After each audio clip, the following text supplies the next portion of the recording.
오늘도 하나님의 위로와 은혜가 함께 하시길, 여러분들에게 하나님의 은혜가 충만하시길 소망합니다. 우리 앞뒤 좌우에 계신 분들과 함께 인사를 나눕시다. 참 잘 오셨습니다. 함께 예배드리니 힘이 납니다. 한 번 더 인사할까요? 서로에게 위로가 됩시다. 요즘 시대와 같이 위로가 필요한 시기, 물질적인 위로도 있을 것이고 정신적인 위로도 있죠. 물질적으로 아무리 힘들어도 정신적인 이 위로가 바닥이 난다, 정신적인 만족과 안정이 없다, 그러면 아무리 풍성한 물질을 가지고 있어도 항상 불안하고 염려하고 그 삶에는 소망이 없죠. 또 그 삶에는 만족이 없고 그 삶에는 감사가 없죠. 어떠한 위로보다도 이 정신적인 위로, 특별히 하늘로부터 임하시는 하나님의 사랑과 은혜를 받아 풍성한 하나님의 은혜를 경험하며 누리는 자, 그러한 하늘의 위로를 받고 누리는 자가 참 행복자이고 이 시대에 가장 필요한 위로다라는 생각이 듭니다. 하나님의 위로와 은혜를 받아 누리는 자가 서로가 서로에게 함께 힘이 되고 하나님의 함께 하심을 위로해 줄 때 그 함께하는 공동체는 힘이 나고 또 즐거움이 있고 소망이 있죠. 우리 교회가 그러한 하늘로부터 임하는 위로를 풍성히 받아 누리고 서로에게 선한 위로를 건네며 함께 세워가는 아름다운 공동체가 되기를 주님의 이름으로 축복합니다.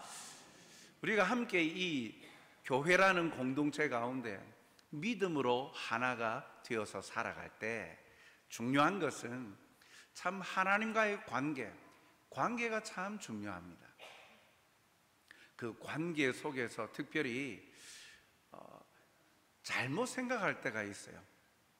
하나님과의 관계만 잘 되면 된다라고 생각합니다. 잘못된 건 아니죠. 그런데 사람과의 관계를 배제시킬 때가 있다라는 겁니다. 아니, 사람과의 관계를 소홀히 행할 때가 있다라는 거죠. 나는 하나님께만 잘하면 되지, 사람에게는 뭐 신경 쓸 필요가 없어 라고 생각하고 행동할 때가 있다라는 거예요. 일면은 맞지만 일면은 틀린 내용이죠. 왜요? 하나님과의 관계가 건강한 사람은요, 사람과의 관계도 건강할 수밖에 없는 거예요.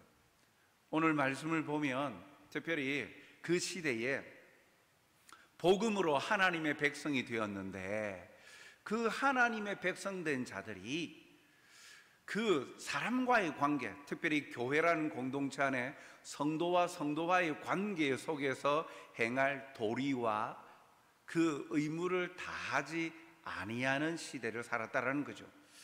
하나님만 나는 잘 섬기면 되지라고 하면서 지금까지 하나님을 믿기 전, 알기 이전의 삶의 모습과 성격이나 태도는 변화시키지 않으려고 하는, 그래서 하나님 믿기 전이나 하나님을 믿은 이후나 사람들과의 관계에서 여전히 아픔을 주고 고통을 주고 하던 삶을 변하지 아니하는 세대들을 향하여서 오늘 말씀을 하고 있는 것입니다.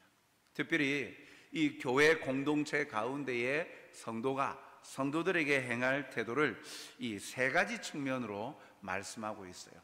그러나 한 가지, 오늘 제목이 주제이죠.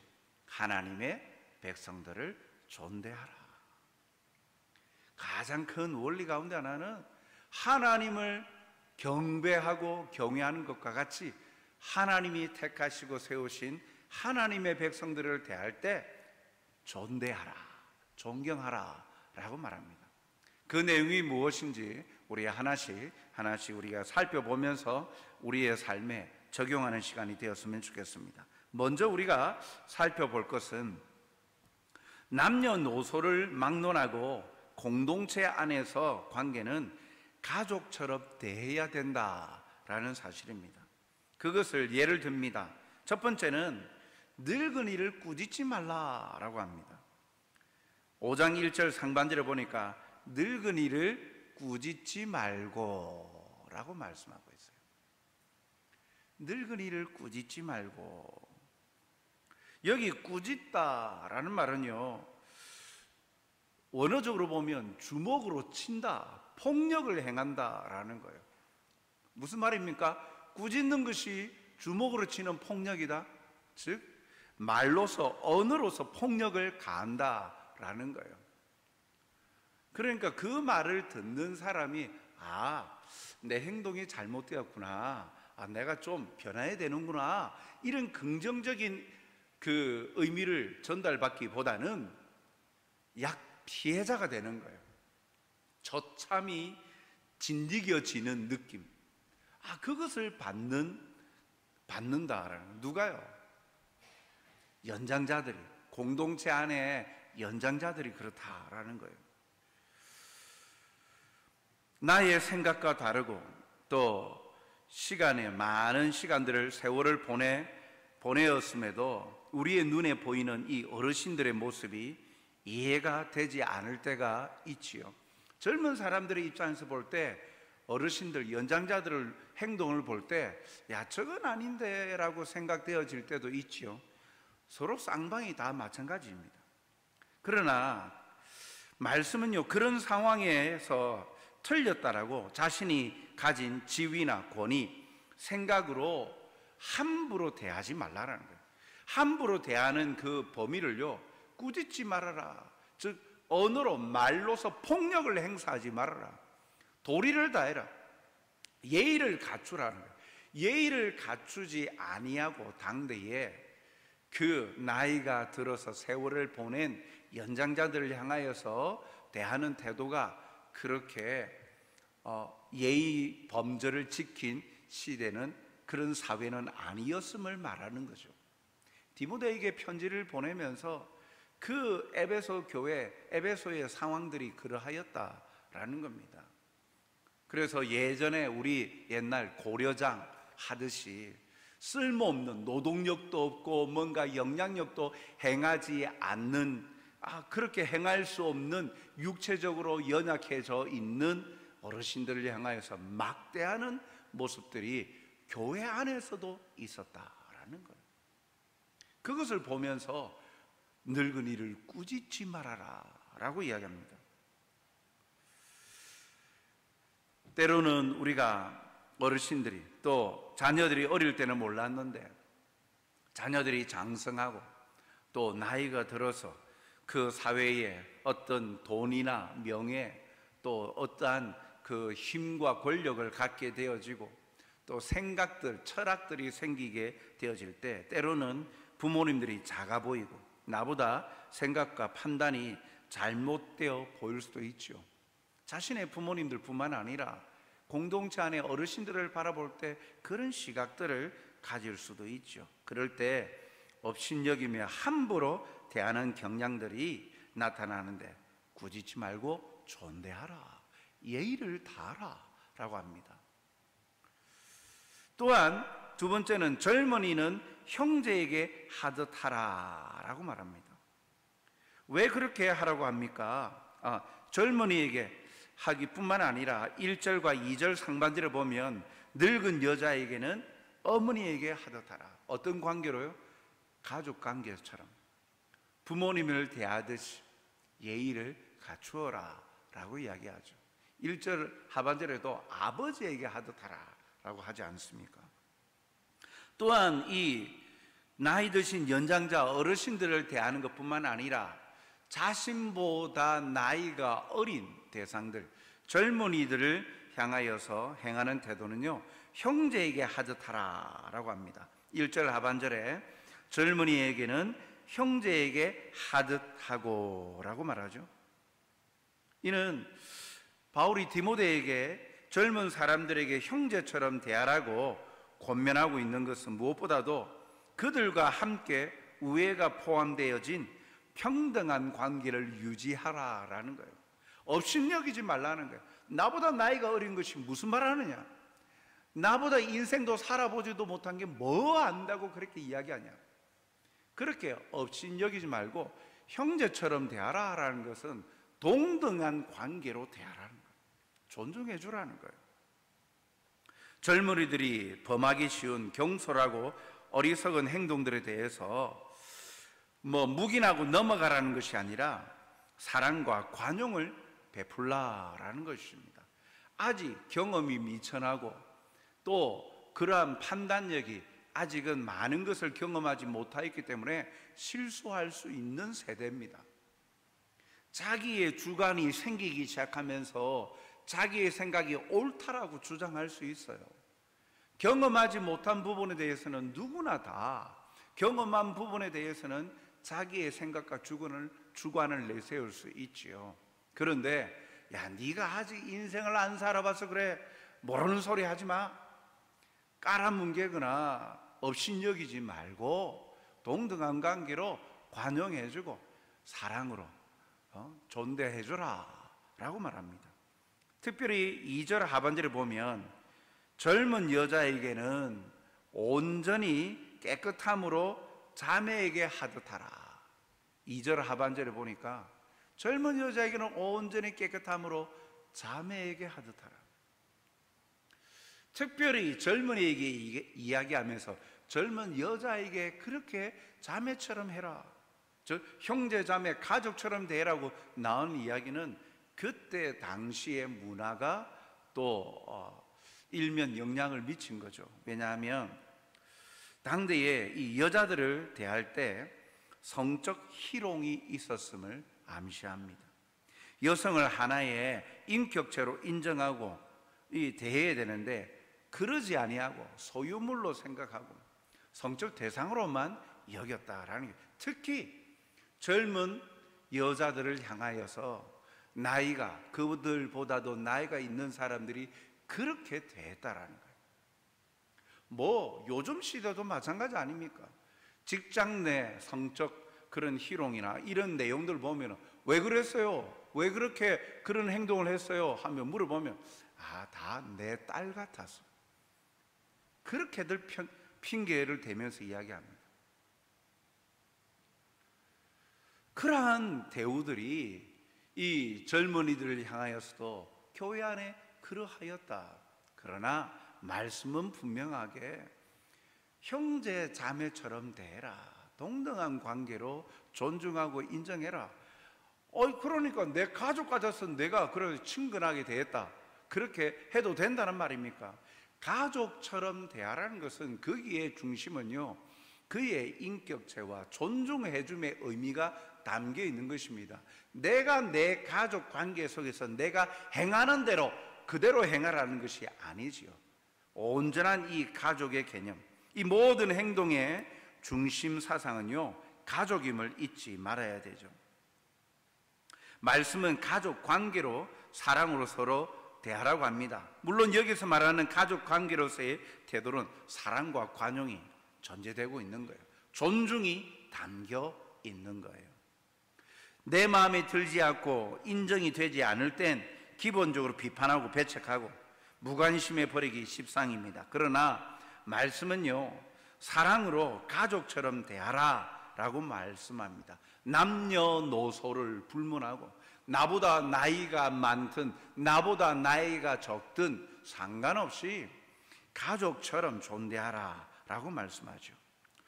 오늘도 우리 주위에 앉아있는 성도들에게, 지체들에게 관심과 사랑과 배려가 넘치는 진정한 가족 공동체로 세워가길 주님의 이름으로 축복하고 권합니다. 오늘도 함께하고 있는 모든 분들을 대할 때 성경은요, 그가 무엇을 가지고 있든지, 힘을 가지고 있든지, 아니면 나이가 많든지 적든지 상관없이 인격적으로 존대하고 존경하고 대하라 라고 말씀합니다. 둘째로, 또한 이 교회 공동체 가운데 성도들이 관계 속에서 또 존대해야 될 대상, 관심을 가지고 행해야 될 대상은요, 바로 공동체 속의 약자입니다. 공동체 속의 약자를 존대하라 라고 하죠. 그 대표적인 예로 5장 3절에 보면 참 과부인 과부를 존대하라 라고 말씀합니다. 참 과부인 과부를 존대하라 라고 말씀하죠. 과부는요, 그 이스라엘 공동체 안에서 약자 중에 하나입니다. 대표적입니다. 고아와 과부. 왜요? 노동력이 없고 경제권이 없기 때문이지요. 기업을 물려받고 경제생활 활동을 하는데 과부가 되었을 때에 경제 활동할 수 있는 환경이 없다는 거예요. 지금은 좀 다르죠. 시대가 다변해지다 보니까 홀로 또 직장 생활과 경제 활동을 할 수 있습니다. 그러나 이 당대에는요, 과부로서는 그 경제 활동이나 그리고 먹고 살 수 있는 것들이 참 힘이 들었어요. 그렇기 때문에 그 일을 보고 교회가 누구도 도움받지 않으면 생계마저 연명하기가 어렵기 때문에 교회가 구제를 하였습니다. 그런데 거기에 아무도 도울 리 없는 과부들이 이 구제의 명부에 포함되고 교회가 구제해 주었는데, 이들은 구제의 대상도 되었지만 받은 은혜를 감사하여서 교회가 손길이 갈 수 없는 영역에 봉사하는 참 과부단을 적합한 조건에 맞게 교회가 선별하여서 봉사하게 하였습니다. 좀 특징적으로 교회가 구제하여서 도움을 주지만 도움을 받는 과부도 가만히 있지 아니하고 과부단을 만들어서 더 어려운 자들을 돕고 하는 그러한 일들에 이들이 함께 했다라는 거예요. 그리고 또한 과부라고 하여서 모두가 구제받고 참 과부 명부에 올리지 못했어요. 모두가 과부라고 구제를 받은 게 아니라는 거예요. 왜냐하면 이 과부에게 친족이나 가족이 있을 때는 그들이 그 가족과 친족들이 생계를 책임지도록 하는 것이죠. 그래서 오늘 본문 4절에 보면 만일 어떤 과부에게 자녀나 손자들이 있거든 그들로 먼저 자기 집에서 효를 행하여 부모에게 보답하기를 배우게 하라. 이것이 하나님 앞에 받으실 만한 것이니라. 교회가 약자들을 돌아보고 약자들을 베푸는데 단순히 과부라고 무조건 베푸는 것이 아니라 그 과부의 친족들이 있으면 먼저 그 친족들이 그 도리를 다하도록 하고, 그런 친족들이 아무도 없는, 누구의 도움도 받지 못하는 그 과부들에게 교회가 구제하고 그들이 과부단의 형성이 되어서 또 받은 은혜에 감사해서 또 연약한 자들을 도와주는 이러한 이 선순환이 일어나는, 받은 자는 받기만 하는 것이 아니라 받은 것을 또 베풀고 봉사하도록 하는 그러한 공동체로 하나님께서 기뻐하신다, 그렇게 하기를 원하신다 라고 말씀하고 있는 거예요. 그런데 이 의무, 즉 친족이 있는데 자기 친족들 중에 과부를 향하여서 이 도울 수 있는 의무를 행하지 않는 것은 믿음을 배반한 행위, 불신자보다 더 악한 자라라고 강하게 말씀하고 있습니다. 8절에 보니까 누구든지 자기 친족, 특히 자기 가족을 돌보지 아니하면 믿음을 배반한 자요 불신자보다 더 악한 자니라. 무슨 말입니까? 나는 하나님만 잘 믿으면 되죠. 하나님께 예배드리고 헌금만 잘 드리면 되죠. 그게 아니라는 거예요.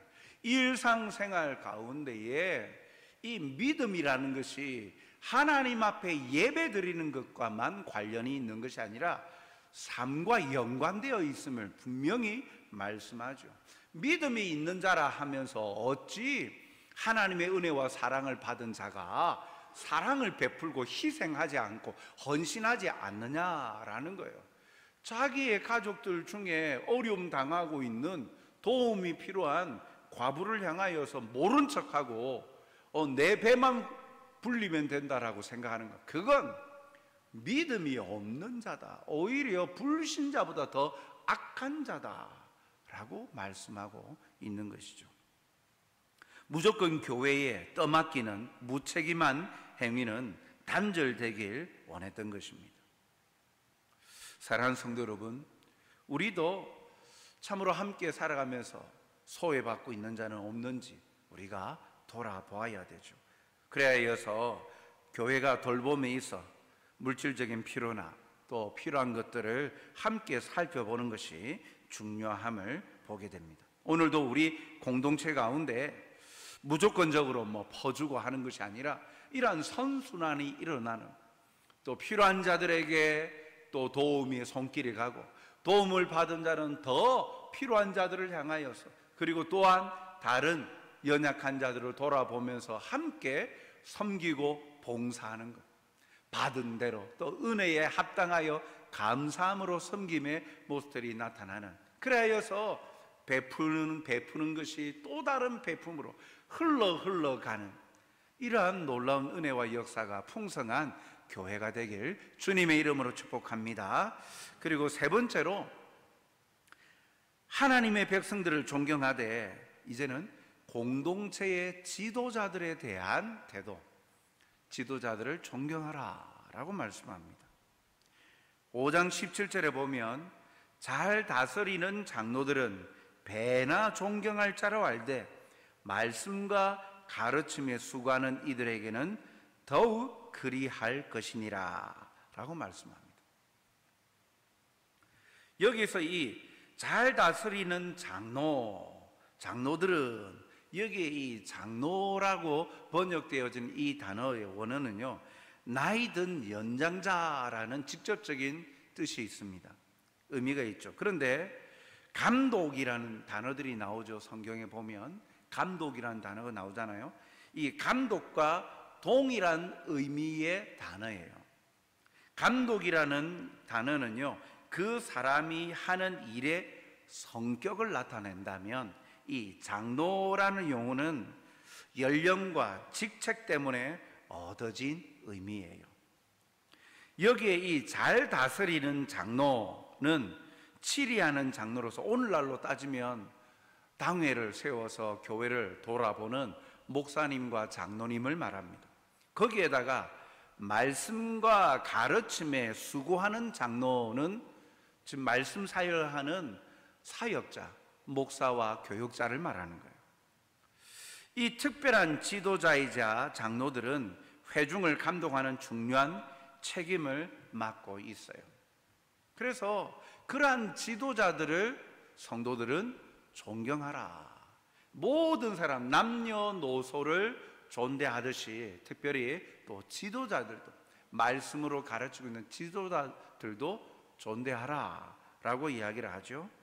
이 관계에서 성도들의 의무와 태도는 존경입니다. 존경하라. 하나님의 백성들, 연장자나 젊은이나 공동체의 약자들을 존경하는 것보다 어떻게 하라? 지도자들에게 배나 존경하라 라고 말씀합니다.